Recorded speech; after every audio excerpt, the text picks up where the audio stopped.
Muito bom.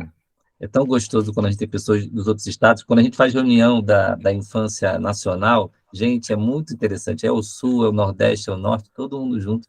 Dá uma alegria de ver o Brasil conectado, viu? No trabalho espírita, é muito bonito. Muito bem. Vamos iniciar, então, a nossa reunião, que tem o tema de a equipe mediúnica.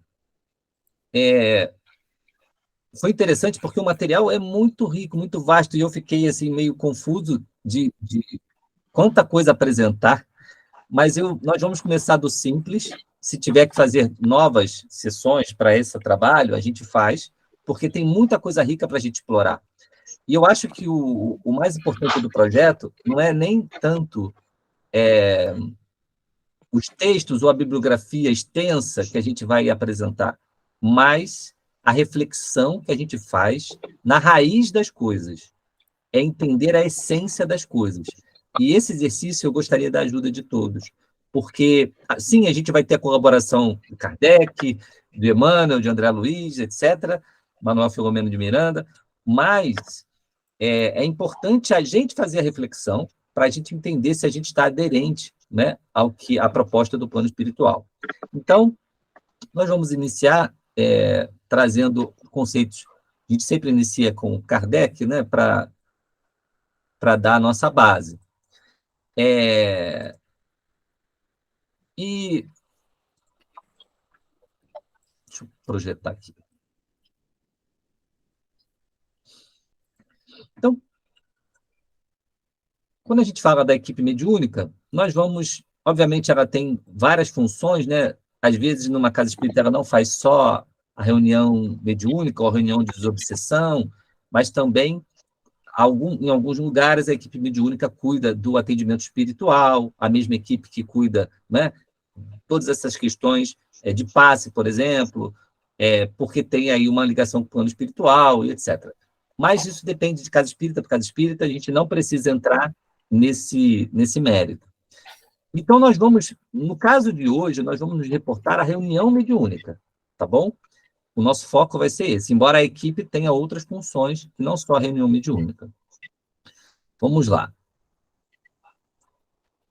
Quando a gente fala de reuniões, vamos ver, nós vamos trabalhar agora o objetivo dessa equipe.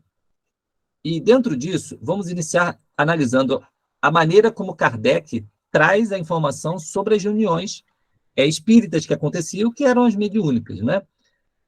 Então, lá diz assim: as reuniões espíritas apresentam características muito diferentes, conforme o fim com que se realizam.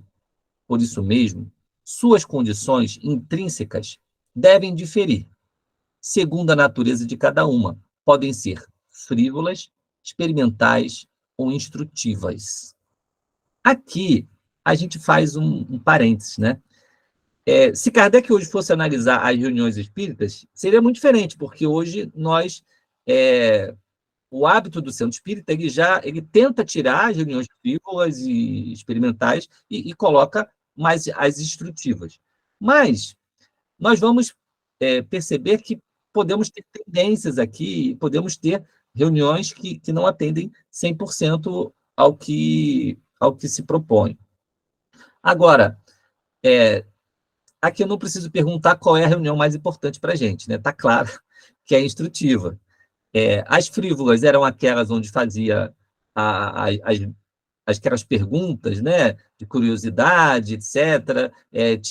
Levava coisa mais de ver as mesas girarem, coisas assim. As experimentais também tinham um aspecto muito de fenômeno para avaliar o fato científico ali ocorrendo, né, qualquer fenômeno físico, qualquer manifestação diferente. E a instrutiva é que tem muitos as orientações, a educação espiritual que nós necessitamos. Muito bom. Agora, quando nós olhamos a nossa reunião de hoje, né, passado aí mais de 160 anos da época de Kardec, é, qual é o objetivo no final de tudo, que nós realizamos as nossas reuniões mediúnicas? Por que nós fazemos? Para que nós fazemos? Agora é a hora que a gente conversa.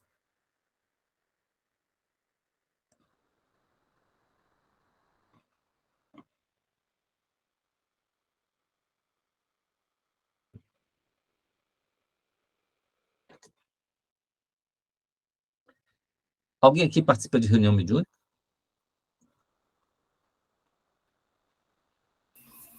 Isabel levantou a mão. Isabel. Oi, Isabel, pode falar.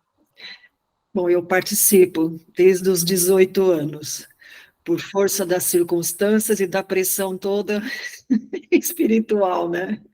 A gente começa a perceber que não tem outro caminho para a gente se equilibrar um pouco na vida do que assumir a mediunidade e trabalhar.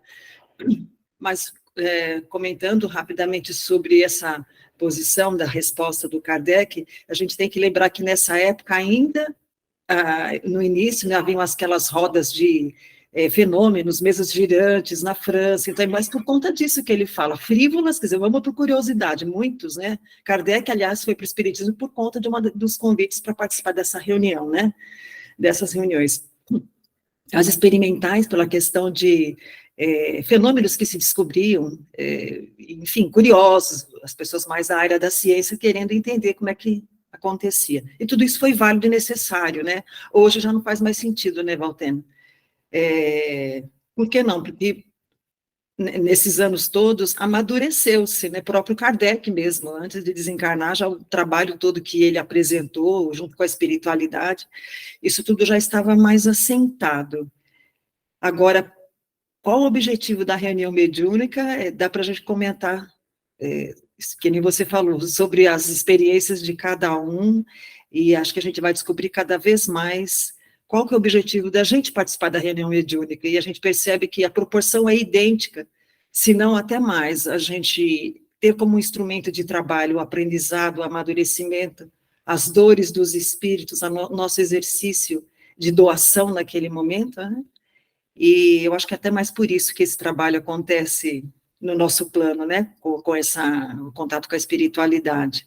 E uma oportunidade também desse diálogo, desse convívio com os amigos, trazendo essa realidade da pós-desencarnação, das dores, das aventuras.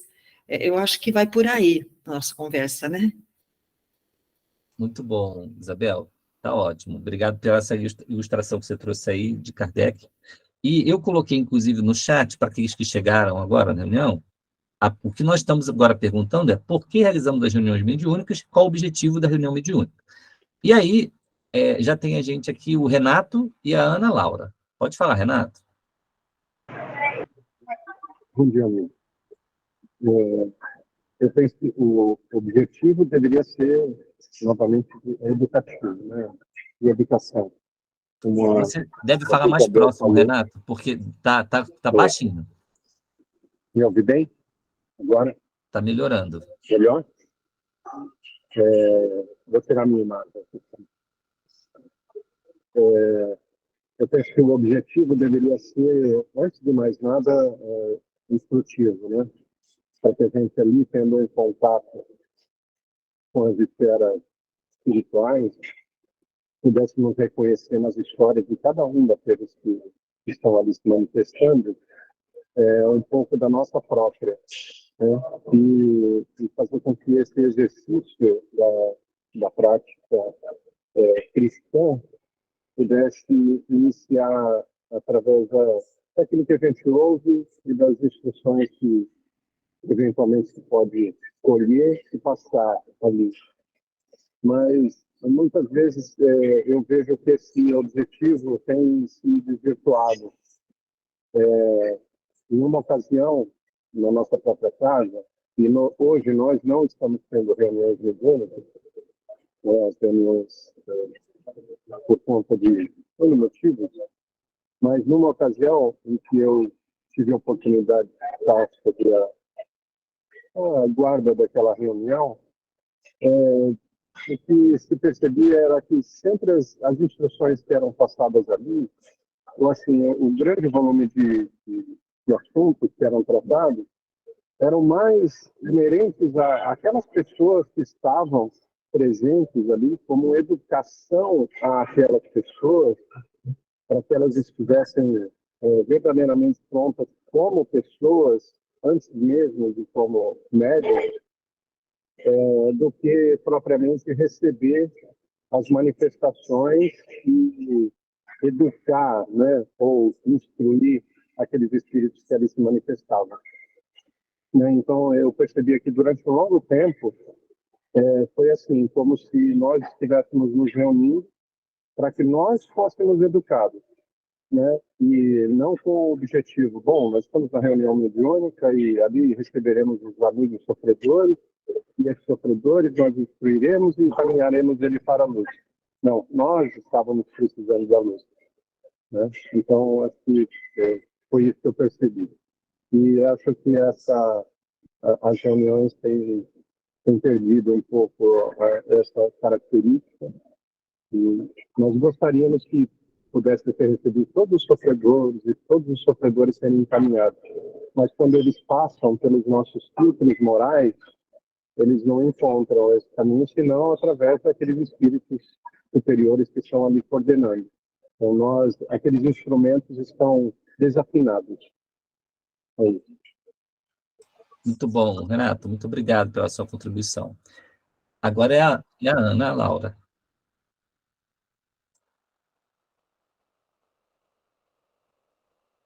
Você está no mudo, tá, Ana Laura? Estão me ouvindo bem? Agora sim. Tá, desculpa, acabei não ouvindo. Bom, endossando tudo que os colegas falaram, a Isabel e o Renato, eu vejo assim também, né? Dar voz aos espíritos é o objetivo, e a gente vive num mundo paralelo, né? A gente muitas vezes esquece, né? Porque a nossa relação, a nossa proximidade é muito... Não, é tipo meio... Eu acho que é 1 centímetro, né? Que a gente está bem próximo dos nossos irmãos que desencarnaram, né? Então, eu vejo assim, essa voz, como nós gostamos de nos comunicarmos, e eles também gostam, óbvio, né? Haja que nós somos da doutrina espírita, então eu acho que a gente tem que dar mais voz, dar mais credibilidade, ficar atento nas instruções que eles nos passam, né, quando há essas reuniões. Haja visto, né, essa literatura vasta deixada por Chico, né, por Divaldo e outros tantos outros médiuns, né, e a importância da educação mediúnica, né, que o médium se prepare cada vez mais, né, para que ele seja esse canal direto do mundo espiritual. É isso só. Obrigada. Tá ótimo, Ana Laura. Obrigado. Muito bem, agora é o Vladimir. Depois eu vou pegar a palavra, tá? Bom dia. O principal objetivo, acredito que é ajudar o esclarecimento da espiritualidade, né, dos espíritos que comparecem à reunião. Apesar da nossa limitação, da nossa pequenez, temos condições de ainda prestar solidariedade e ajuda aos espíritos participantes. E por acréscimo de misericórdia também, quando as reuniões forem instrutivas, reuniões de estudo, reuniões mediúnicas de instrução, recebemos também uma orientação espiritual. São alguns dos fundamentos que eu acredito importantes. É só. Tá ótimo, Vladimir. Muito bom. Muito bem, gente. Eu vou dar agora também a minha contribuição. Acho que tudo que foi colocado é bem pertinente, né? A gente, pensando nesse objetivo, e aí sem nenhuma pretensão de trazer verdade de nada, mas a gente vê 2 características interessantes na reunião de objetivo: de caridade, no alívio ao sofrimento, né? No atendimento àqueles que estão em alguma dificuldade, e de educação espiritual. E educação espiritual, ela não é só desses espíritos que estão de atendimento, mas de nós também. Porque se aparece na reunião um espírito que teve problemas, por exemplo, na área do apego financeiro, né? E algum de nós está vivendo uma dificuldade dessa, e não sabe que está vivendo, que às vezes a gente nem se conhece, às vezes os espíritos superiores que cuidam das nossas vidas trazem companheiros com histórias, como o Renato colocou, né? Com histórias que se aproximam das nossas, para que a gente possa fazer a reflexão. Então, a reunião ela tem muitos aspectos, né? Olhando da perspectiva nossa, parece que nós estamos atendendo aos sofredores. E, de certa forma, é isso.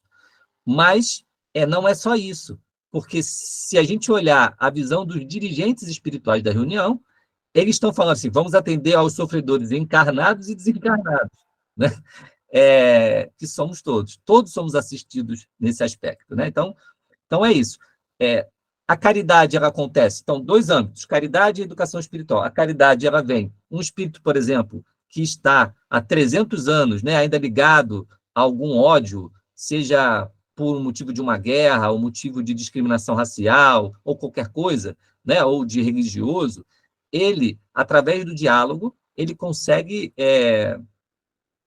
sair daquela cristalização, que ele ficou parado no tempo, né? Ficou parado no tempo ainda naquela vingança, naquele ódio. E aí a gente entende que alguns dos algozes estão presentes naquela reunião, né? Muitas vezes os algozes estão lá, na figura dos trabalhadores, né? Então, nesse momento, a gente tem caridade com esse espírito que está em sofrimento, com aquela pessoa que está sendo obsidiada, que pode ser participante da reunião ou pode ser um, entre aspas, assistido da casa espírita, né? Que veio ali sofrendo uma obsessão. Então, você ajuda, às vezes, a salvar vidas. Muitas vezes, a salvar vidas. E a tirar um espírito que está travado há séculos. Quantos casos, aí, eu não preciso falar só por mim, vários companheiros aqui já devem ter visto situações de espíritos de 300 anos travados numa situação, né? Isso é bem comum acontecer, né? Isso eu estou falando de experiências que eu já tive em casa no Rio de Janeiro, aqui em São Paulo, com médios diferentes, então não é invenção nossa, né? É uma coisa que é real. Muito bem. E na questão, isso eu falei da caridade. Na questão da educação espiritual, aí passa pela nossa capacidade de aproveitar a água viva que desce do céu, né? Quando vem uma comunicação, a gente tem que fazer a reflexão, o que isso traz para mim, né, de importante para eu me renovar. Isso é importante. Nós não podemos ir lá apenas na condição do operário que vai fazer o trabalho e pronto. Não, nós estamos também como alunos, né? Estamos aprendendo. Vem também espíritos, muitas vezes, ao término da reunião, ou mesmo no meio da reunião, um espírito trazer uma orientação, um espírito superior que traz uma orientação importante, né? Às vezes em figuras que a gente até pode discriminar, né? Eu tive uma vez uma situação muito interessante, veio um espírito falando, né, como daquela maneira afro, como um preto velho, e o companheiro da reunião que foi dialogar se dirigiu a ele com uma certa arrogância, sabe? Do tipo assim, pô, você está vindo aqui, etc., quase que discriminando. E aí esse espírito parou de falar do jeitinho preto velho e começou a falar assim, porque a evolução é inexorável e não sei, começou a usar palavras assim super rebuscadas e eu falei assim, nossa, ele não é qualquer um, né? A gente pode subestimar, às vezes, um espírito que vem na condição de um índio ou de um preto velho, a gente não sabe, né? A Dona Ivone narra nos livros dela que muitos desses espíritos que vêm nessas condições tiveram experiências anteriores na Europa, etc., são espíritos muito cultos, né? E que, por crimes que cometeram, resolveram vir para o Brasil para, na figura simples das raças, né, que ainda estavam em desenvolvimento, apresentar trabalhos que pudessem regenerá-los. Mas eles não são necessariamente, né, ainda povos em desenvolvimento, são espíritos que já alcançaram um certo grau. Mas, enfim, são partes da instrução. A gente não subestimar os espíritos que aparecem na reunião e as comunicações. Perceber que sempre há uma mensagem do céu para a gente ali. Muito bem. Então, nós falamos do objetivo da reunião, caridade, educação espiritual e todo o contexto que foi colocado. Vamos prosseguir.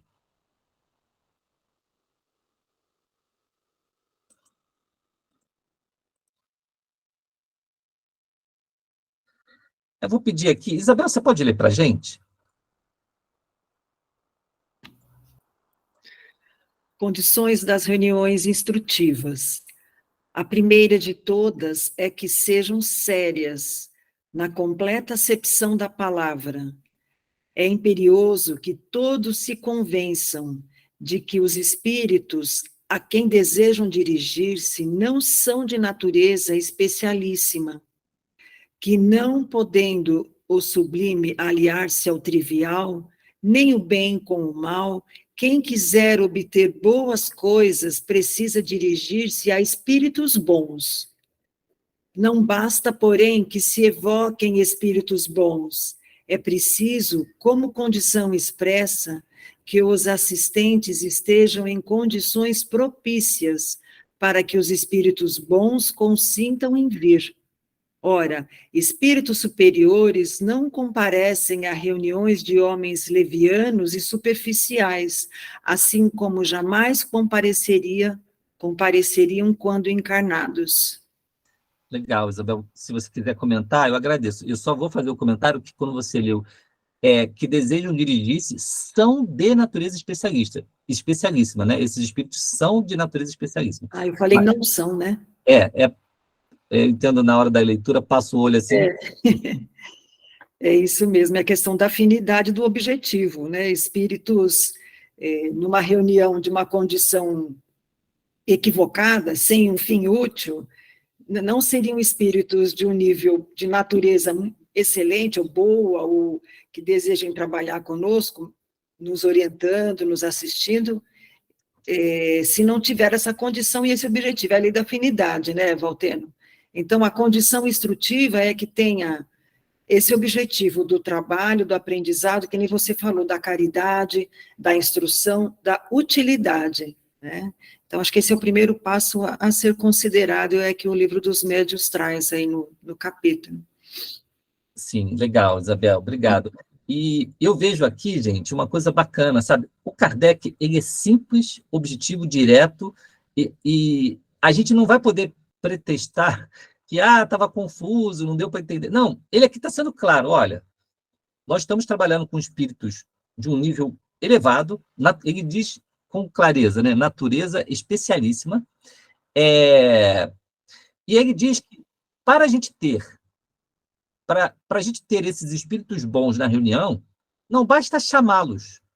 Aí ele diz, o que é preciso ter? É preciso, como condição, que os assistentes estejam em condições propícias. Gente, que bacana isso. Não basta eu falar assim, eu queria chamar aqui Pedro, Paulo, ou o Eurípides Bassanufo, Bezerra de Menezes, quero evocar eles. Aí a minha reunião vai ser top, né? Vai ser a reunião, tal. Não é isso. Para que a reunião esteja num nível elevado, o que tem que acontecer? Os assistentes, ou seja, todos os participantes, aquela equipe, tem que estar em condições propícias. Então, a pergunta de $1 milhão é: quais são as condições propícias? Isso é o que a gente tem que buscar. Isso vai ser um pouco do teor da nossa conversa. Quais são as condições propícias? Porque se não está claro para a gente o que são as condições propícias, a gente não vai chegar a ter uma reunião de um nível elevado como a gente deseja. É claro que é o objetivo nosso. É claro que o nosso objetivo é contar com espíritos elevados. Ou alguém vai querer contar com os outros, né? Não faz sentido. Muito bem. E aí, mais uma vez, a lógica de Kardec é muito simples, né? Muito direta. Olha, espíritos superiores não comparecem a reuniões de homens levianos e superficiais. É simples, é muito simples. Muito bem, vamos prosseguir. Não sei se alguém quiser fazer algum comentário, senão a gente prossegue. Pode prosseguir, Isabel, por favor? Sim. Reuniões sérias. Uma reunião só é verdadeiramente séria quando se ocupa de coisas sérias, com exclusão de todas as demais. Se seus integrantes aspiram a obter fenômenos extraordinários por mera curiosidade ou passatempo, os espíritos que os produzem podem até comparecer, mas os outros daí se afastarão. Numa palavra, qualquer que seja o caráter de uma reunião, haverá sempre espíritos dispostos a fecundar as tendências do que acompanham, do que a componham. Assim, pois, uma reunião séria se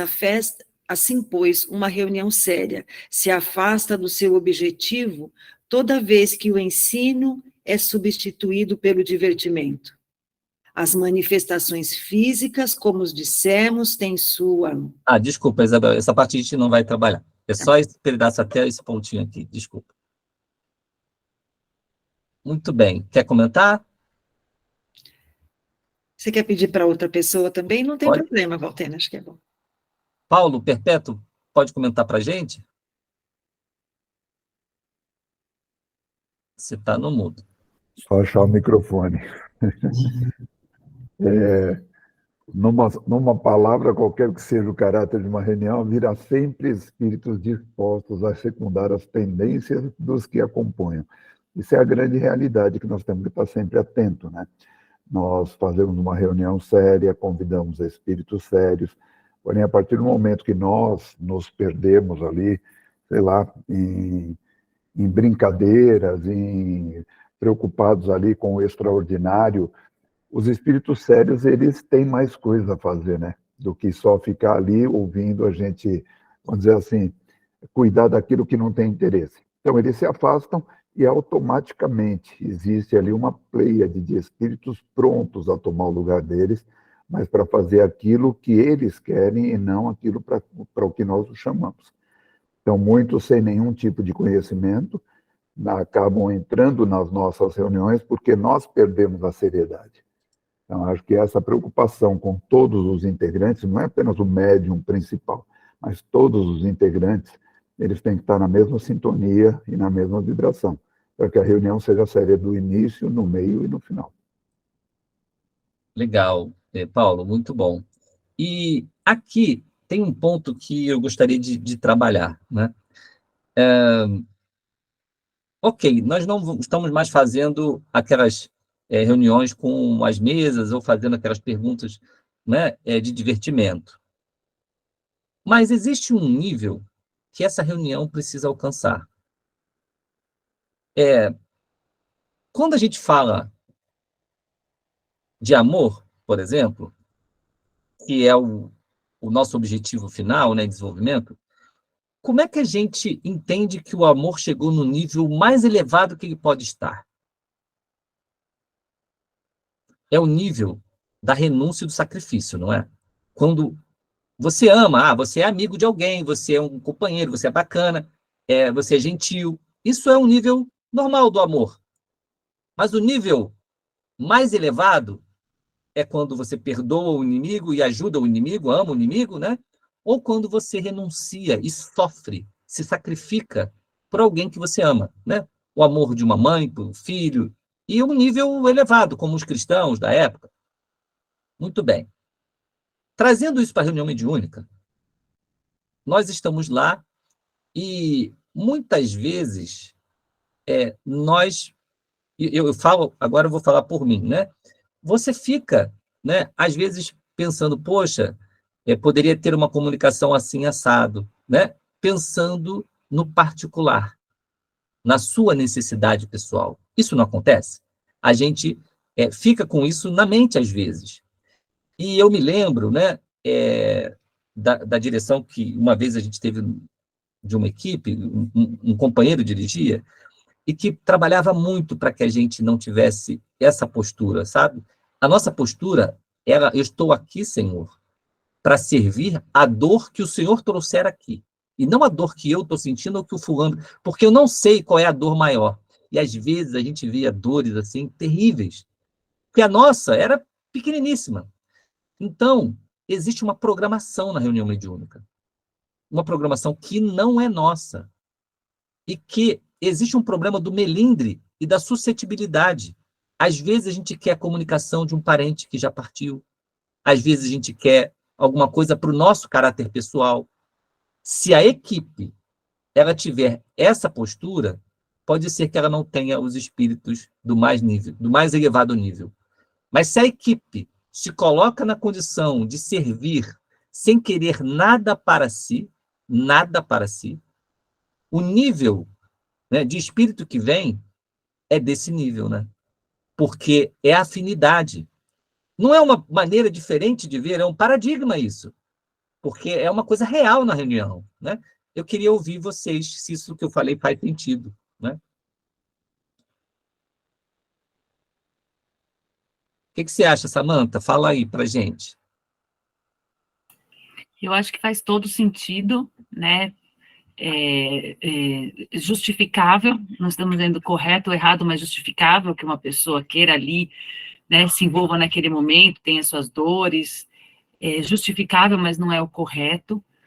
E é interessante porque já vi grupos que trabalham, né, e aí eles querem em algum momento, agora nós vamos fazer nossas perguntas particulares, né, e começa uma sessão de oráculos mesmo, né, como se os espíritos fossem nossos oráculos e que nós consultássemos para situações frívolas mesmo, né, a gente já chegou a saber de reuniões, me separo ou não me separo, o espírito, né, compro ou não compro aquela casa, passo para, né, e esse cuidado, né, de utilizar a espiritualidade para atender a uma necessidade, a uma dúvida, como se eles fossem se prestar a essa situação. Então, eu acho que é essa disposição mesmo que a gente precisa ter, nós estamos lá numa questão incondicional, e o amor fraternal, né, como você disse, não é por mim, é por alguém que necessite. Então, acho que é uma vigilância do pensamento, e me chamou a atenção quando ele fala o texto, né, como você disse, tudo que é escrito, tudo que é colocado ali tem um porquê, muito bem escrito, ele usou a palavra sempre, né? Então se a gente, né, bobear, vamos dizer assim, sempre terão espíritos interessados em desarmonizar, então ele nos diz assim, pode ser que aconteça, às vezes tem, e ele diz que eles sempre estarão ali, os espíritos menos evoluídos, ou no processo de evolução, tentando prejudicar a reunião. Então, é uma vigilância constante do pensamento e dos próprios interesses, né? Eu mesma já passei por isso. Sentei uma vez ali e falei assim, ai, meu Deus, porque eu estou com isso, não pedindo. Aí a mentora, Samantha, você não está aqui por você. Ah, é verdade. Até desviando o pensamento, né? E aí essa é a educação do pensamento, que é bem difícil, sim, porque às vezes as dores estão intensas, você não vai num sentido de pedido, mas você fica envolvida com aquela situação e é difícil, às vezes, separar. Então, é uma disciplina, sim, necessária. Legal, Samantha, muito bom. Ô, Renato, pode falar. Vou fechar minha câmera, né? Você está muito certo. Eu vou começar pelo fim, vou tentar concluir a frase, tá? Falando do amor, aí eu estou pensando aqui, que a gente poderia pensar no sentido dessa entrada a que eu vou me referir, na casa espírita, desde a porta de entrada, né? Mas eu vou usar outra porta, que é essa porta da reunião mediúnica. E aí veio na minha mente a seguinte imagem, que aqueles cristãos primitivos, quando eles estavam... Eu não vou conseguir concluir a frase, porque a minha emoção vai me tomar. Eu vou escrever no chat, tá bom? Tudo bem, querida. Sem problema, tá tudo bem. Pode falar, Isabel. Valterno, eu fiquei pensando no que a Samantha falou da particularidade, existe uma condição também muito sutil, né, que é você vai para a reunião, você não vai, o seu pensamento não vai escapar pedindo socorro para você, dada a nossa imperfeição, né, mas você acaba carregando inúmeras vezes por uma questão do preparo para a reunião. Aquilo que te contrariou, aquela questão, os problemas, os desafios, quando você vê você está chegando na reunião mediúnica, não tão bem preparado para ir lá e ser mais um numa equipe para trabalhar, arregaçar as mangas, você vai meio contaminado com as suas questões particulares, dores, sofrimentos, preocupações, aí que é o momento também de você deixar um pouco as suas questões particulares e pessoais, que é a doação verdadeira, que é para o amor que você comentou, né, Valterno? Essa eu acho que é a maior luta, porque nós estamos na luta do dia a dia, do cotidiano, dos desafios, ser humano, Samantha, Isabel, encarnada, Ana Laura encarnados, aí a gente chega lá, o propósito da reunião, que é maravilhosa quando a gente lê, né? Mas como às vezes é difícil a disciplina de se preparar, muito praticamente boa. O dia todo com a vigilância, ou a semana toda, e você falar, não vim de forma nenhuma na condição que eu queria hoje, e está difícil conseguir manter aquilo que esperam, né? Essa para mim é uma das maiores lutas. Muito bacana, Isabel. É o que a gente diz, né? Esquecer a sua dor, né?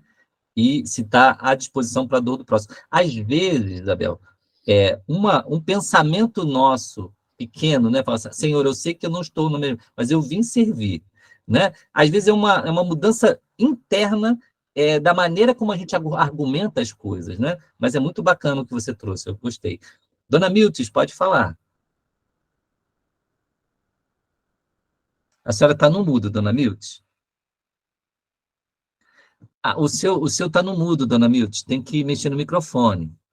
Ah, desculpa. Sem problema. Pode me cortar, que eu sou muito prolixa. A nossa querida Ivone, na apostila aos médiuns de todas as crenças, tem nos trazido orientações que faz com que a pergunta seja respondida. Que servidor eu sou? Que médium eu sou?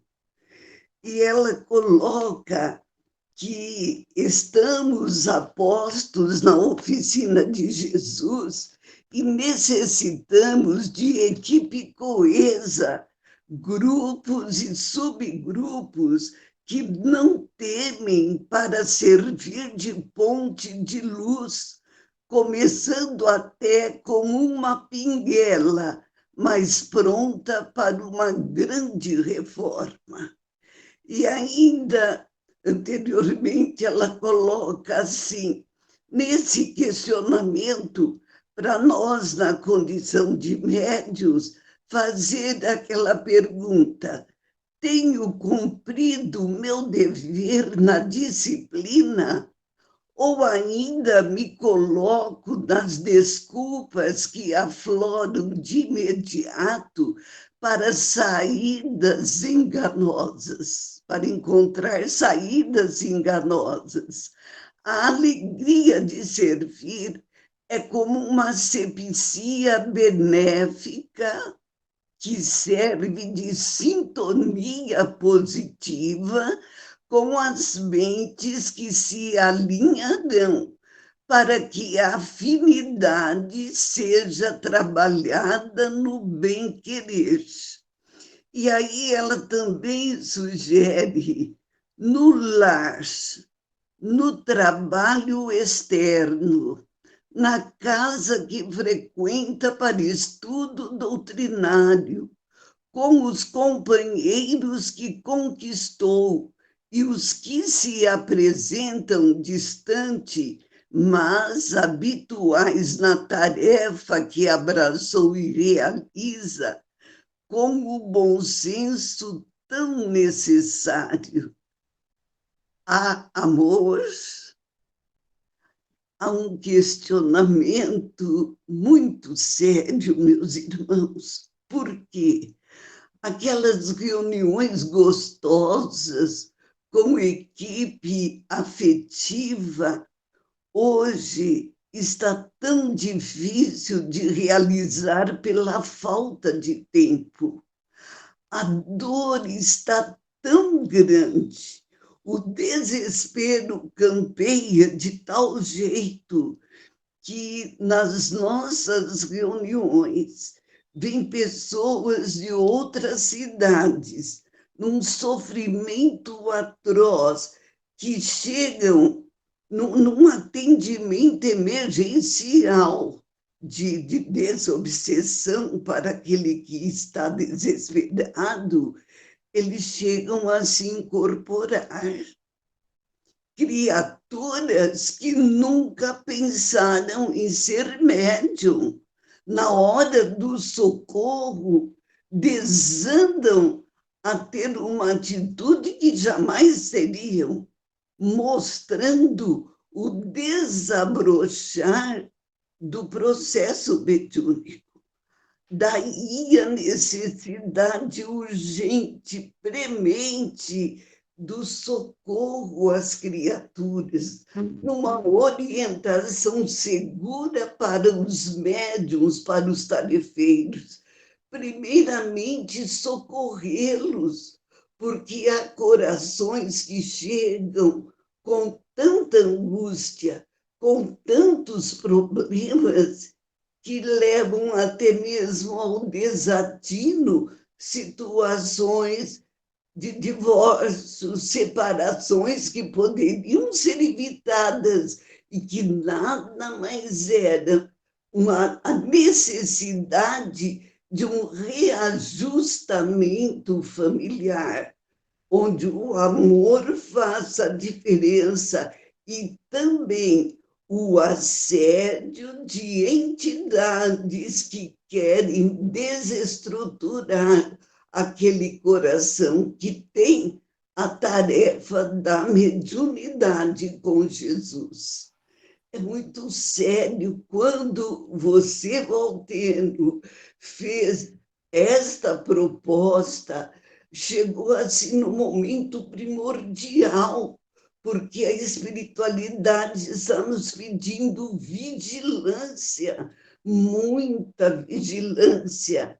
A situação vibratória do planeta Terra e principalmente do Brasil, que veio para que nas fronteiras geográficas delineasse o formato de coração, para ser coração do mundo e a pátria do Evangelho, tudo está com uma interrogação enorme, necessitando de trabalhadores conscientes que, mesmo chorando com dor, estejam na tarefa servindo.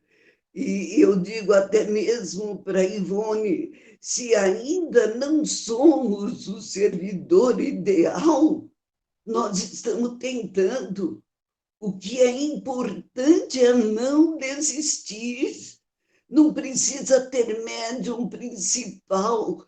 Todos podem servir de ponte. E como a nossa querida Ivone fala, se ainda a gente não consegue ser a ponte de luz, vamos ser a pinguela capaz de passar o pedido de socorro da espiritualidade e ir trabalhando a reforma desta pinguela no trabalho consciente, na alegria de servir, na disciplina, principalmente exercitando o amor entre as paredes do ninho doméstico. Se nós não tolerarmos os nossos, se nós não envolvermos com carinho o próximo, mais próximo, nós não conseguimos convencer os obsessores. Os meus adoráveis obsessores, que são muitos, muitos cobradores encarnados e desencarnados, eles me toleram.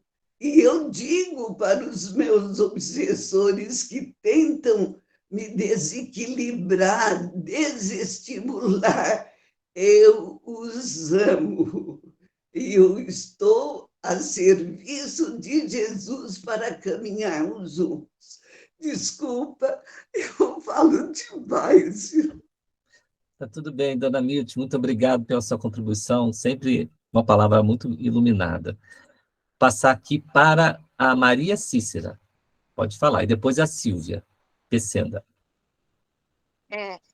Eu vou falar um pouco, no meu caso, né, o que acontece comigo. Não sei se é bem-vindo, mas eu, quando estou com muito problema, assim, na hora da desobsessão, eu sempre peço aos protetores daquele trabalho que eu não, porque eu não fui lá para mistificar, eu não estou lá para mistificar, e o trabalho acontece, assim, uma maravilha. Uma vez eu estava tão estranha, muito estranha, e aí eu fiz esse pedido, e de repente eu voltei, caí, fui parar num rio, onde tinha uma correnteza forte, e lá tinha um corpo enganchado num monte de galhos. Nossa, foi uma situação, e o corpo estava lá, E aí foi só dar a mão para aquele espírito que estava muito sofrido e trazer para a reunião. Então, eu sempre que eu estou em estado de desequilíbrio, eu peço para eles que eu não mistifique, que eu não faça o meu trabalho, mas sim aquele trabalho a quem eu fui chamado para fazer. Tá? Obrigada. Legal, Maria Cícera, muito bom. Oi, Silvia, pode falar. Oi, pessoal, bom dia. Não, só complementando tudo que vocês estão falando.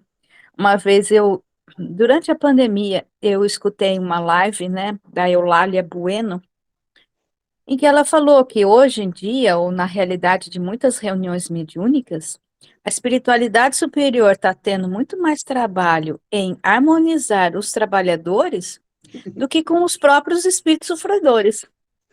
Então, hoje em dia, quem mais está sendo atendido não são nem os espíritos sofredores, são os próprios trabalhadores. É só isso daí. Obrigada. Obrigado, Silvia. Muito bom. Muito bem, vamos então caminhar mais um pouquinho. Eu vou novamente apresentar aqui o slide e mais uma leitura.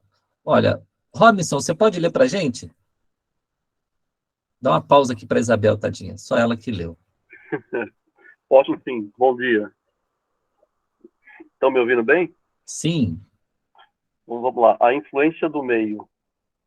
Deve-se levar em conta que cada indivíduo está cercado por certo número de comparsas invisíveis, que se identificam com o seu caráter, gostos e pendores. Portanto, toda pessoa que entra numa reunião traz consigo espíritos que lhe são simpáticos. Conforme o número e a natureza deles, esses comparsas podem exercer sobre a Assembleia e sobre as comunicações uma influência boa ou má. Uma reunião perfeita seria aquela em que todos os seus membros, animados de igual amor pelo bem, só trouxessem consigo espíritos bons. Em falta da perfeição, a melhor será aquela em que o bem suplanta o mal. Isto é tão lógico que não precisamos insistir mais. Aqui, né, fica claro, acho que até vi aqui no chat alguém escrevendo sobre as questões, né, de alguns espíritos, eles dificultam, né, a qualidade na prática mediúnica, né? Até o Manuel Filomeno de Miranda, ele faz colocações muito importantes sobre essa questão da preparação, né, da equipe, né, da sintonia de todos, né, para com uma questão de um trabalho responsável, de um trabalho amoroso, né? Inclusive, ele enfatiza que essa preparação deveria acontecer até antes da pessoa chegar na casa espírita, né? Tá? Então, é uma questão da responsabilidade, do compromisso, né, da pessoa para com aqueles amiguinhos, né? Aqui chama de comparsa, a palavra é meio pesada, né? Mas aqueles que a gente tem junto com a gente, né? Legal, Então, Robson. Muito bom. Eu entrei na internet para ver o que era comparsa, porque a minha percepção é que é um amigo, é um companheiro, né? Normalmente utilizamos essa expressão para falar um crime, né? Um comparsa do crime. Por isso que era um tom pesado, mas eu fui conferir e ela não é só para crime, não. Ela é um companheiro. Muito bom. Bom, eu queria ler, antes de comentar, eu queria ler o que o Renato escreveu, porque ele falou aquela hora e a gente acabou e não conseguiu terminar, né? Eu vou ler o que ele escreveu, olha. Quando aqueles cristãos primitivos estavam nas filas dos circos, sendo entregues às feras, quais iriam devorá-los, a carne, permaneciam firmes no propósito e na entrega de seu espírito, seguros da companhia de Jesus. Essa atitude, ao entrar numa sala mediúnica, poderia reproduzir a sublimação do amor em sua expressão mais real, que é a do servir a Jesus ali, comunicando-se e educando-se mutuamente. Muito bom, Renato. Obrigado aí por você ter escrito. O que a gente vê aqui, trazendo um pouco do que o Renato está falando, né? Se nós estamos num nível de dedicação, de sacrifício e renúncia na nossa vida pessoal, obviamente, os nossos comparsas, os nossos companheiros, são espíritos que também vivem assim. Então, se você mesmo com a agenda pesadíssima, com família, com trabalho, você ainda arruma um tempo para cuidar de um sofredor, isso é um sacrifício. Você sacrifica o tempo que seria o seu descanso, ou o tempo de um pouco mais de lazer com a família. Nós estamos tentando fazer o paralelo, porque é muito difícil comparar. Hoje não tem mais o circo, nem os leões. Mas os sacrifícios pelo amor a Jesus e pelo amor ao bem, eles continuam. A nossa vida, as nossas lutas, quantos de nós não falam assim, não, mas eu não tenho mais tempo para isso, eu não consigo mais fazer isso. Quando a gente consegue ultrapassar essas barreiras, eu não consigo, eu não posso, eu não vou fazer mais do que eu já estou fazendo, nós já estamos entrando na renúncia e no sacrifício. E aí é quando esses espíritos aparecem, né, e falam, não, desse ponto em diante eu estou com você. Muito bem. Quando um companheiro entra na reunião mediúnica e tem uma vivência assim, obviamente ele traz espíritos assim. Falando do texto de Kardec, ele diz, olha, toda pessoa que entra numa reunião traz consigo espíritos que lhe são simpáticos, traz os comparsas. Muita gente fala, nós temos que nos preparar antes da reunião mediúnica. Sim, faz diferença você fazer mais prece naquele dia, você está mais vigilante, mais calmo. Ok, isso realmente é importante.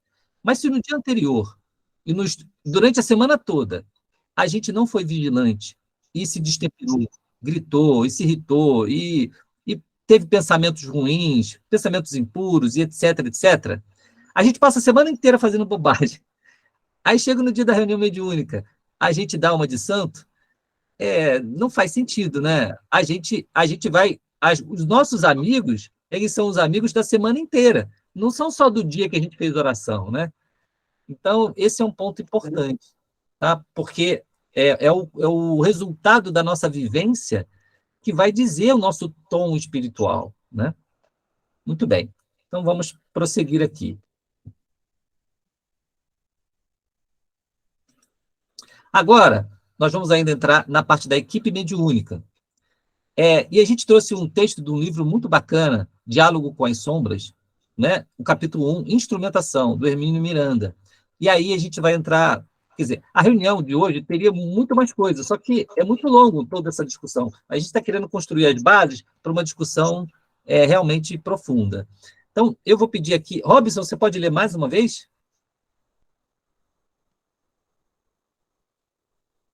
Ok. Chegar mais perto aqui porque a letrinha está pequena. O dirigente da reunião. A tarefa começa, pois, com a seleção das pessoas que deverão participar dos trabalhos. Como todo grupamento humano, este também deve ter alguém que assuma a posição de coordenador, de condutor. É preciso, não obstante, muita atenção e vigilância desde esta primeira hora. Esse motivador ou iniciador não poderá fugir de certa posição de liderança, mas é necessário não esquecer nunca de que tal condição não confere a ninguém poderes ditatoriais e arbitrários sobre o grupo. Por outro lado, o líder ou dirigente terá que dispor de certa dose de autoridade exercida por consenso geral para disciplinação e harmonização do grupo. Liderar é coordenar esforços, não impor condições. Aí tem quais as condições para dirigir a equipe mediúnica? Essa vai ser a proposta depois de reflexão, né? Mas falando um pouco sobre o texto, se você quiser comentar, ou outro companheiro quiser comentar sobre esse texto aqui do Hermínio. Não, acho que aqui está bem claro aquele conceito que a gente acho que até trabalhou já no sábado anterior aí sobre liderança, né? E dentro do conceito de facilitação, tá? E para você ser um facilitador, um líder, uma das coisas importantes que está aqui é o grupo tem que ter o consenso de que você é a pessoa correta, né? Então isso ajuda bastante, né? E você está ali para facilitar e não para impor algumas situações, né? E o facilitar entra aqueles conceitos de ajudar na educação, tá? aliviar alguns, né, porque essa questão da preparação é muito importante, e cabe a essa pessoa também buscar essa harmonização através de uma preparação, das orações, tá? E, né, o que a gente tem visto nas reuniões mediúnicas, né, conforme eu sempre uso o Filomeno de Miranda, né, você quer qualidade na prática mediúnica, né, a questão disciplina, sabe, etapas, é de extrema importância. E o líder é que coordena isso, né? Exato, muito bom. Muito bem. Então, a gente vai colocar essa questão aqui, né? Quais as condições para dirigir a equipe mediúnica? Quais são os atributos desse líder aqui da equipe mediúnica?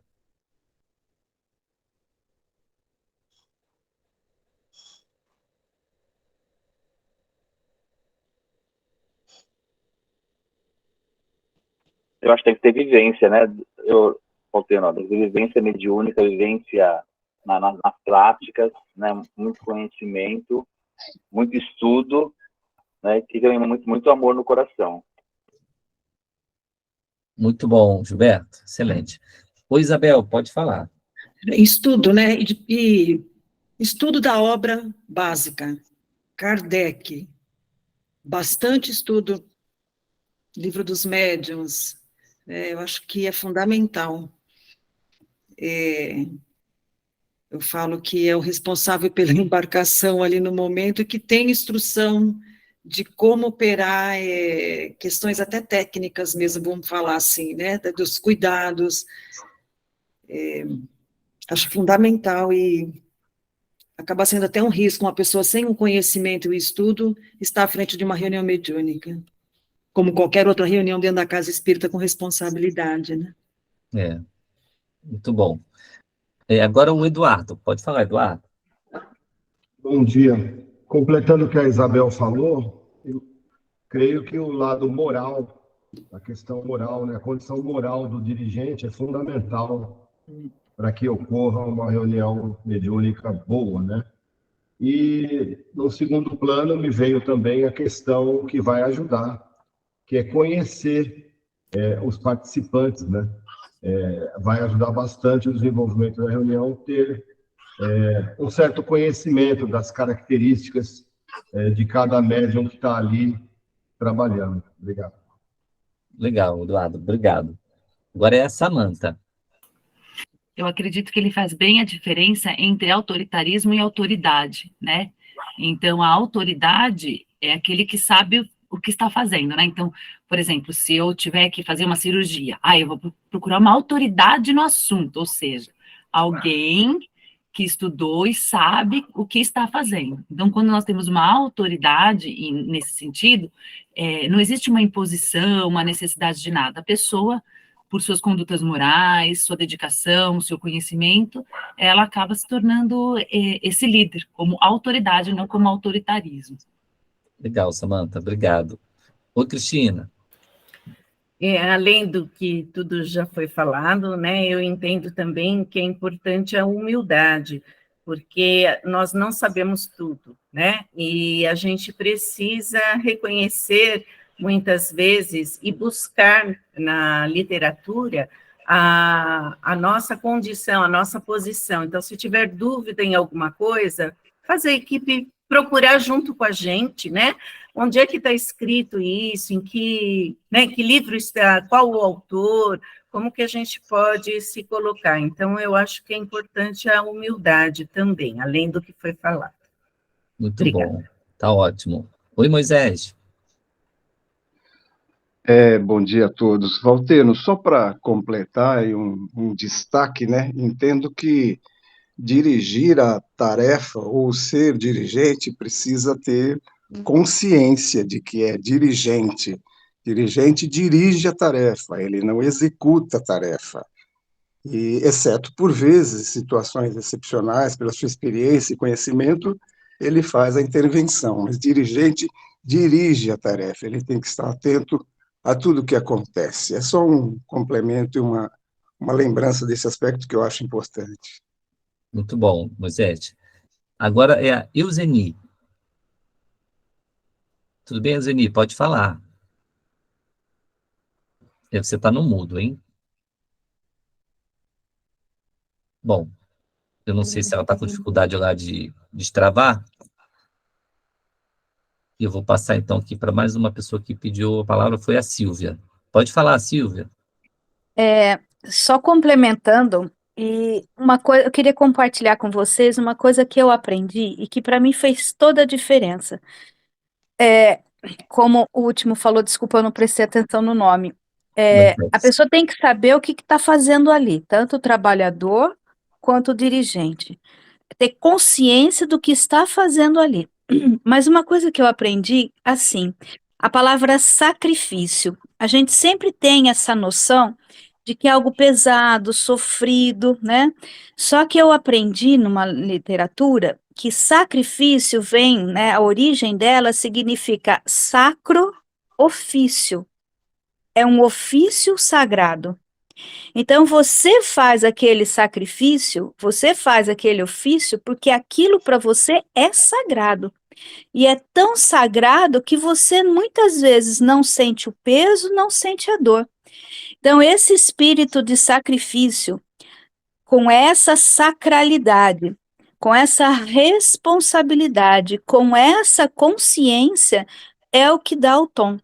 Então, depois que eu aprendi isso, ainda que eu esteja cansada, etc e tal, porque a gente está no mundo material e a idade vai pesando no corpo, aquilo é um prazer para você, aquilo não é um peso. Aí eu entendo, depois que eu li essa palavra, que eu entendi, né? Eu aprendi o sacrifício de Jesus e o sacrifício de tantos outros missionários, mesmo como foi citado aí, o sacrifício dos cristãos que iam cantando serem comidos pelos leões.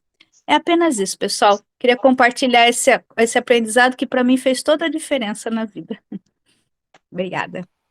Obrigado, Silvia. Tá ótimo. O Robson levantou a mão. Pode falar, Robson.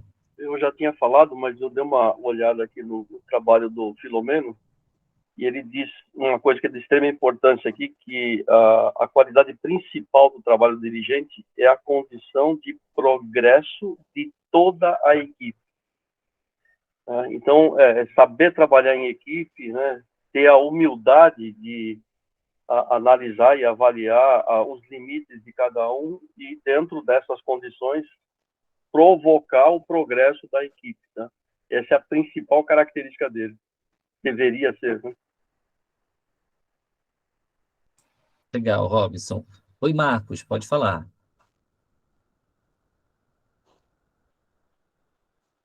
Marcos, você está no mudo. Ou não está saindo aí a tua voz. Agora sim. Agora? Agora sim. Nessa linha aí de raciocínio, é interessante porque liderar o grupo, principalmente quando se trata de reunião mediúnica, é tentar ajustar as consciências, né, e as virtudes daqueles que participam, né, juntos para um trabalho que a causa é maior, né? Ou seja, ali o pessoal tem que se reunir para realmente atender o objetivo da reunião, né? Que é o que a gente já discutiu. Então, liderar não é simples, né? É usar também de autoridade quando tem que ser, mas com consciência do que está fazendo. Tudo que o pessoal falou aí foi importante, né? Então, conduzir esse trabalho não é simples, né? É experiência mesmo. E cada reunião mediúnica, a gente tem aspectos diferenciados que acontecem ali, né? Mesmo porque, quando se trata de nós estarmos na casa, onde a gente tem a equipe espiritual que nos apoia, ali a gente já construiu uma afinidade, né, com a espiritualidade. O grupo, ele vai construindo ao longo do tempo essa afinidade. Então, é uma construção realmente, é um aprendizado para cada reunião, né? Isso é interessante a gente ver isso acontecer nas nossas reuniões mediúnicas, né? E a gente recebe as mensagens da espiritualidade entendendo que a gente está no caminho certo, estudando, aprendendo, se autoconhecendo. É isso. Legal, Marcos. Eu vou pegar um gancho na tua palavra. Eu gostei da linha que você trouxe, né? Porque você vai fazer a liderança entendendo os objetivos da reunião. Por isso que a gente discutiu primeiro os objetivos, para que o líder saiba para que direção que ele vai, se ele sabe aqueles objetivos, né? E é interessante, aí aqui, gente, deixa eu interromper aqui o compartilhamento. Aqui, eu vou pedir, assim, a compreensão de vocês para o tipo de análise que eu vou fazer, porque existem experiências diferentes. Cada casa espírita vê a reunião mediúnica de uma maneira diferente. Então, eu vou trazer uma contribuição que não é, de maneira nenhuma, a verdade absoluta, mas foi uma experiência que eu vi acontecer. Mas eu já vi outras totalmente diferentes. Então, eu vou dar o exemplo, mas não dizendo que isso é referência, que só existe esse meio de fazer, né? Nós vimos uma construção de uma equipe de trabalho dentro do Centro Espírita, de médio porte, vamos dizer assim. Não é uma casa grande com muita gente, mas também não tinha, era mais de 100 pessoas, mas também não era uma casa gigante, era uma casa médio porte. E nessa casa, a experiência que a gente tinha da reunião mediúnica era uma coisa muito especial. Nós não tínhamos 3 reuniões mediúnicas, e a gente já viu casa com várias, e isso acontece. A casas, às vezes, muito grandes, tem muitas equipes e tem várias reuniões mediúnicas. Mas dentro dessa experiência, o dirigente que estava à frente da reunião mediúnica era a pessoa que tinha, na nossa visão, a autoridade moral dentro dos trabalhos de uma maneira geral, e era que se dedicava mais em quase todas as frentes de trabalho. A reunião mediúnica era simplesmente um ponto de convergência para todo o resto que acontecia. E era interessante que ele comentava com a gente, olha, tudo o que acontece na casa acaba respingando na reunião mediúnica. E era um fato. Problemas na evangelização, respingava na reunião mediúnica. Sucessos no grupo de estudo, respingava na reunião mediúnica. Os espíritos, quando a gente abria os estudos do ano, era um barato, havia um monte de comunicação sobre os estudos, tal, a felicidade dos espíritos estarem estudando, ou quanto ajudava, etc. E as crises da equipe eram atendidas na reunião mediúnica. Então, problemas, sabe aquelas situações que começa uma intriga aqui, uma intriga ali, e começa a fomentar uma discórdia? Na reunião mediúnica era trabalhada. Mas se a gente tivesse 15 reuniões mediúnicas diferentes, como é que você ia saber, né, onde estava sendo... ali, aquela equipe, ela também tinha as pessoas que estavam mais afinadas com uma filosofia de trabalho mais elevada. Eu me lembro, isso faz parte da próxima pergunta, né?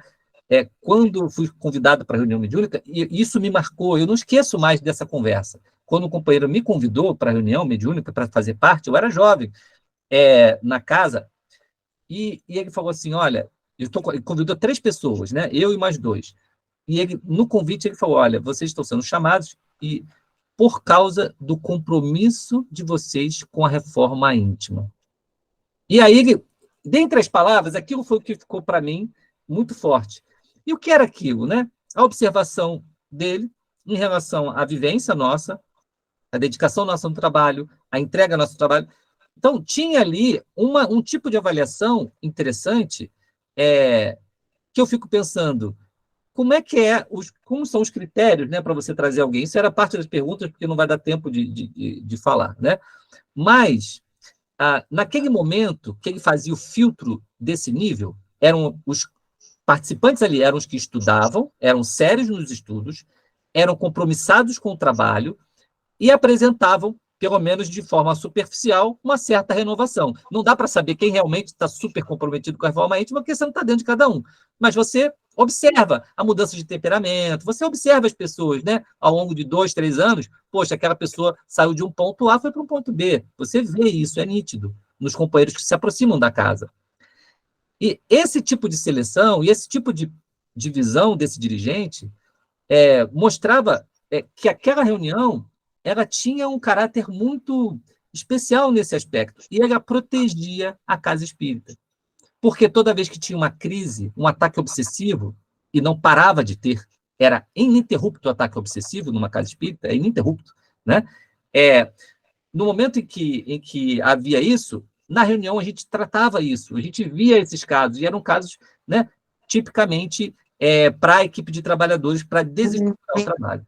Então, a gente está colocando isso porque a visão do líder, do dirigente, é uma visão muito mais ampla. Ele não apenas tem o estudo da doutrina, não apenas ele tem uma vivência moral, mas como a visão dele do trabalho é tão superior no sentido de entender os riscos dos ataques, os desafios, é uma visão muito ampla. É óbvio que é muito difícil você considerar isso em muitas situações, a gente, talvez isso seja particular dessa visão de uma casa espírita, e em outras não se aplica. Eu já vivi outras casas espíritas que não se aplica, e eu nem quis, de nenhuma maneira, impor uma situação dessa, porque não tinha condição, mas foi uma experiência que eu achei muito interessante, né, dentro de um agrupamento espírita, onde o líder era a pessoa que tinha as condições de dedicação, de sacrifício, de entendimento, de visão muito maior e uma autoridade moral reconhecida. Né? É como se você botasse sempre os espíritos mais elevados à frente. E na espiritualidade é assim que acontece. Quem dirige a reunião, né, é um espírito de alta envergadura, e todo mundo, quando se refere na literatura espírita, não, veio o dirigente da reunião, todo mundo entendia ele num nível diferenciado. Né? Aqui a gente não vai conseguir eleger isso, porque a gente não tem as condições, mas você percebe alguns sinais. Tá? Então, era essa a contribuição que eu queria dar em relação ao líder da reunião mediúnica. Valtero, a Glória colocou uma pergunta no chat, se você quiser responder. Qual é a pergunta? Pode ler? Ah, Glória. Ah, tá bom. O que é melhor no trabalho espírita? Trabalho na evangelização infantil há muitos anos e agora estou fazendo um curso para expositor e preletor. E ouvindo vocês, acho que também seria importante trabalhar em outras tarefas, como o trabalho mediúnico, por exemplo. O que é certo? Excelente pergunta, né? Eu tinha pensado nisso porque foi uma situação muito interessante. Eu me lembro que esse dirigente, num trabalho, né, de evangelização, ele colocava o seguinte, num curso com evangelizadores, né? Nós só temos que ficar trabalhando espíritos na reunião de desobsessão porque eles não foram evangelizados quando criança. Se nós trabalharmos na evangelização infantil, nós estamos prevenindo, né? Um dia a reunião de desobsessão vai acabar, gente. Se a gente evangelizar todas as crianças e elas se tornarem homens de bem, não tem mais reunião mediúnica de desobsessão. Aí tem outras reuniões, né? Vamos falar com os espíritos celestes, aí vai ser outro tipo de reunião, mas não vai ser mais desobsessão. Então, se alguém me pergunta qual é a prioridade, com certeza a evangelização e a educação espírita. No livro Consolador, é perguntado a Emmanuel se é preferível fazer mais reuniões mediúnicas, se era bom estimular que tivesse mais reuniões mediúnicas, e ele responde: o mais importante é que se estimule a criação de mais reuniões de estudo. Mas é no sentido de evangelizar as almas, de autoiluminação. Acho que esse ponto é muito importante para a gente refletir, né? Bom, eu abro aqui a palavra para alguns outros companheiros que quiserem compartilhar. Aí, Samanta, Isabel, se quiserem dar contribuição, muito bem-vindas. Oi, Vladimir, pode falar. Nas citações que fizeram, a Isabel deu uma ênfase ao Livro dos Médiuns, que não há dúvida nenhuma é onde temos as melhores orientações, né? Mas eu lembro do livro Viagem Espírita, né? 1862, onde o Livro dos Médiuns havia sido lançado há pouco tempo, né? E Kardec visitaram as casas das imediações, ajudando, participando. Não sei se todos já leram um livro, alguns já leram um livro. Nós temos informações importantes que seria, quem puder ler, vai realmente ajudar bastante, tá bom? Só queria acrescentar isso. Legal, muito bom mesmo essa literatura. Ô, Isabel, pode falar.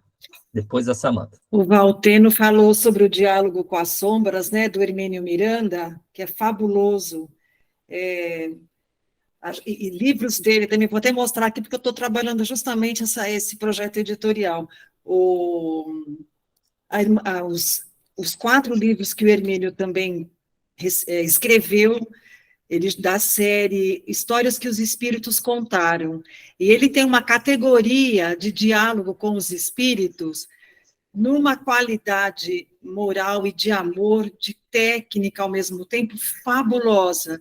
Esses livros, pelo menos pelo Correio Fraterno, não tem mais, eles estão esgotados, mas tem em e-book.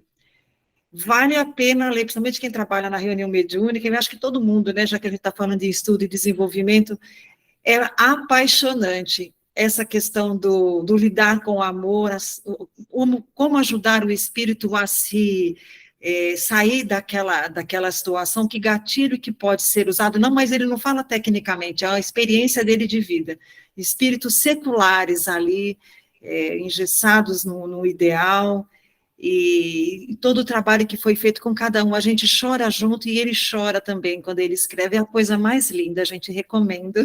É muito legal, essas histórias que os espíritos contam, eu gosto muito, Isabel, e ele vai narrando o diálogo dele com os espíritos, a maneira como ele conduz a argumentação psicológica, a capacidade psicológica dele de fazer a pergunta certa é muito, muito interessante. E tem também diversidade de carismas, né? Por isso que eu falei que tinha tanto material, é gigante isso aqui. Vou abrir aqui para a Samantha. Eu acho que, na primeira pergunta, né, voltando ao início da nossa conversa, do porquê da reunião mediúnica, eu vejo que as reuniões mediúnicas, elas ilustram o estudo, né? Então, a gente fala da lei de ação e reação, e na reunião mediúnica a gente vê os efeitos da lei de ação e reação. A gente estuda sobre o perdão, e na reunião mediúnica a gente vê a prática de quanto vale um perdão e de quanto a gente precisa perdoar e ser perdoado. Então, a reunião mediúnica, ela traz a parte prática, o exemplo, né? Ele ilustra todo o estudo, então eles se completam. E um outro ponto, quando a gente fala, né, das reuniões, dos estudos, e aqui a gente está citando livros, claro, e são extremamente importantes, o estudo é extremamente importante, mas eu acho que em alguns momentos a gente precisa voltar ao básico mesmo, né? Eu acho que a gente precisa entender as reuniões mediúnicas e desenvolvê-las na sua origem mesmo, na sua simplicidade, e nós acabamos por fazer delas, até porque trazemos esses resquícios de uma mediunidade voltada a altares, ou mediunidade voltada, como eu disse, a oráculos, né? Ainda temos arraigados dentro de nós esse convívio que tivemos com o espírito em diversas etapas da nossa existência e da história humana, né? Porque quando a gente fala em mediunidade, a gente não está falando só de espiritismo, ele não trouxe nada. Então, tomarmos cuidado e tirar esses resquícios que a gente ainda traz. O estudo, ele acaba tirando essa questão mística que a gente traz, e a gente voltar ao básico, estudar e fazer da reunião mediúnica, eu acho que é o encontro de amor, né? De todos que estão ali presentes. Nós não vamos solucionar o problema de ninguém. Nós vamos falar do amor, amar, na medida que a gente consegue, né? Porque todo resgate só tem esse caminho. Não é isso que eu entendo do trabalho da equipe mediúnica. Muito bom, amigos. Muito bom, Samantha. E você me fez assim rever também muitas cenas agora do passado, né? O que ela representou, né? A gente pode, talvez, os companheiros não consigam ver pela particularidade de cada um, né? Porque às vezes cada um tem uma história de vida diferente, mas no caso nosso, em que a gente viu a nossa família ser salva milhares de vezes na reunião mediúnica, assim, uma coisa incrível. Nós vimos situações de ataques realmente pesados, né, dos espíritos. É como se fosse a bênção de Deus patenteada ali, tão claro, né? A gente teve situações assim, muito, muito típicas, né, de espíritos fazendo alguma ação e, na sequência, a gente ser salvo, assim, né, e na reunião mediúnica ser trabalhado o espírito, conversado com o espírito, o que cuidando da própria família. Então, a reunião mediúnica ela é realmente um ponto decisivo. O que nos preocupa para que essa reunião aconteça, é preciso as condições, né? Se a equipe não está dentro das condições, é como se você tem um hospital, mas você destrói as condições do hospital, ele não pode atender. E aí você não pode salvar sua própria família. Então, é muito importante isso. E a disciplina é o ponto central para a reunião mediúnica. Quando fala que preciso de condições específicas, nós, os trabalhadores, temos que estar nas condições adequadas, isso é muito sério. Quando se usa a expressão instrumentalidade, instrumento, eu acho que para todos nós fica uma lição assim, das mais importantes de tudo, em tudo na doutrina espírita. Quero fazer uma ótima reunião mediúnica, quero fazer uma ótima palestra, quero fazer um ótimo trabalho assim assado de evangelização. Qualquer coisa que a gente pensar em melhorar e aperfeiçoar, sempre vai passar por afinar o instrumento, para a gente melhorar as nossas... Isso significa, no básico, no simples, como Kardec, né? É a gente ter pensamentos mais puros, é a gente ser menos egoísta, menos orgulhoso, menos vaidoso, o que, mesmo a gente não conseguindo ver, porque a gente às vezes não consegue nem perceber essas coisas, né?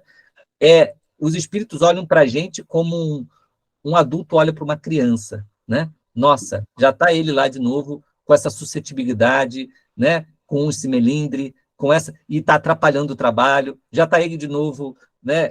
Se desviando o pensamento para situações fúteis, onde deveria estar concentrado, já está ele de novo com a preguiça. Então, são tantas questões que o instrumento pode melhorar, e se a gente melhora, a gente pode fazer muito mais, né? Por nós e pelos que estão conosco, né? Então, eu acho que dentro disso tudo, eu acho que o que fica mais forte... Por isso, eu fico imaginando, né, quando o Emmanuel fala para o Chico, disciplina, disciplina, disciplina, é nisso. Aí, para fechar essa questão, né, quando a gente vê a disciplina do Chico, a disciplina em tudo, né?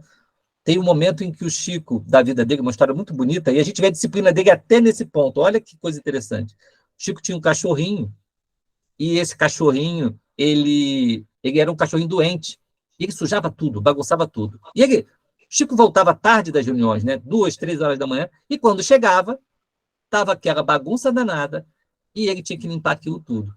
Mas para o Chico, um animal de estimação era algo muito especial.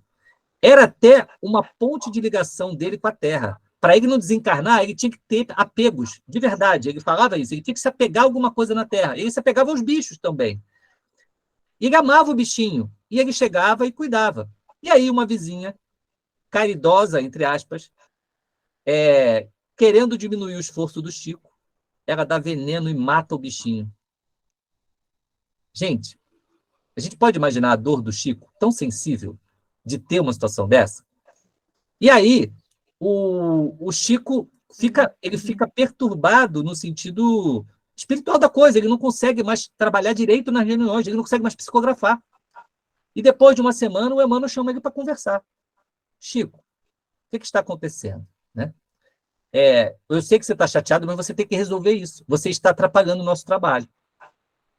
Olha a disciplina ali, o Emmanuel chamando ele. Porque poderia passar a mão na cabeça, tadinho do Chico, mas ele é firme, né? Porque ele sabia da importância de puxar o melhor do Chico.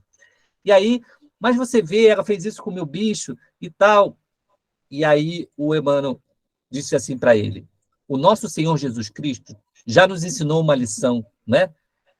Fazer o bem aos que vos fazem o mal, orai pelos seus inimigos. E falou, deu isso. Aí ele reclamou, mas ela fez isso comigo. Falou assim, mas é isso que o Senhor Jesus Cristo está ensinando para a gente. Você vai lá e você vai fazer alguma coisa de boa para ela. Dá um presente para ela. Aí o Chico passa, né? O Chico vai e dentro das condições dele pequeninas financeiras, né? Ele compra uma máquina de costura para essa senhora, a pagar em várias encarnações, né? E aí ele dá para ela, quando ele dá a máquina, ela dá um abraço no Chico e sente dissolver uma coisa no coração dele, né? É muito forte isso, né, gente? Você vê que a disciplina dele para cumprir os ensinamentos do Senhor.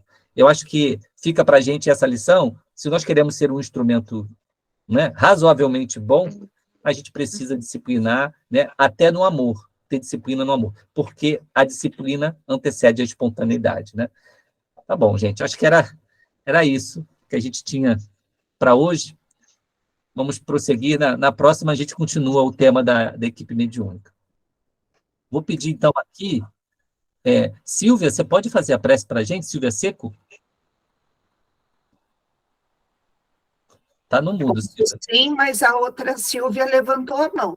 Ah, desculpa. Pode falar, Silvia. Não, agora só quero mostrar uma coisinha. Olha, gente, tô aqui, ó, o livro A Dama da Noite, olha, que eu li, daqui, ó, do Correio Fraterno, que eu ganhei da Isabel quando eu fui para São Paulo há uns 15 anos atrás, e eu citei esse livro na minha última palestra, né, que eu tô dando, todo riscadinho, viu, Bel? Guardado com amor e carinho.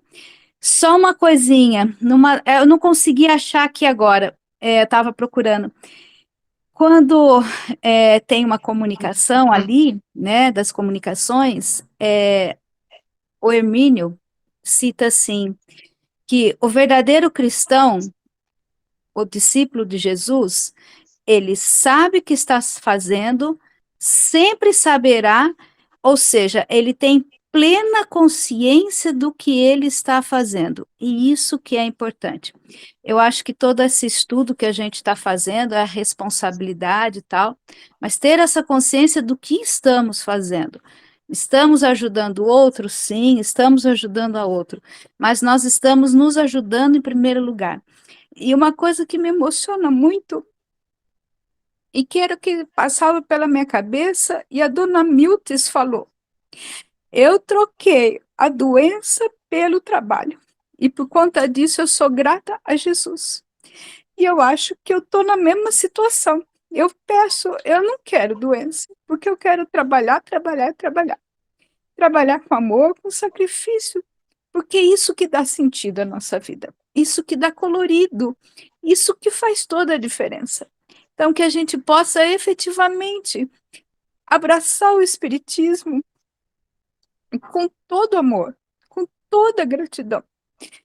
Porque se a gente lê a Revista Espírita, e eu estou lendo, quanto que a espiritualidade pediu para Kardec, para que a gente trabalhasse. Não ia ser fácil, não ia ser simples. Hoje em dia está simples ser espírita, mas por outras questões não é simples. Mas que a gente nunca ia estar sozinho. Então, que a gente sempre tenha essa consciência, esse amor, essa gratidão, sabe? É tudo de bom.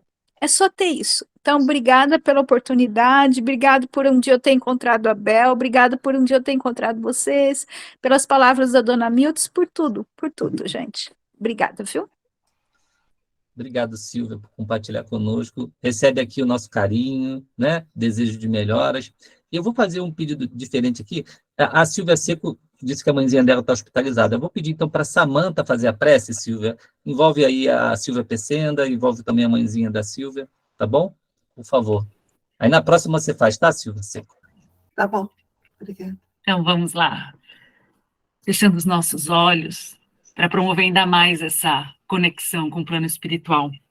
Fechamos os olhos nas reuniões mediúnicas no momento de concentração, porque não são os órgãos do sentido que nos fazem enxergar e entrar em contato com a espiritualidade. É o nosso coração.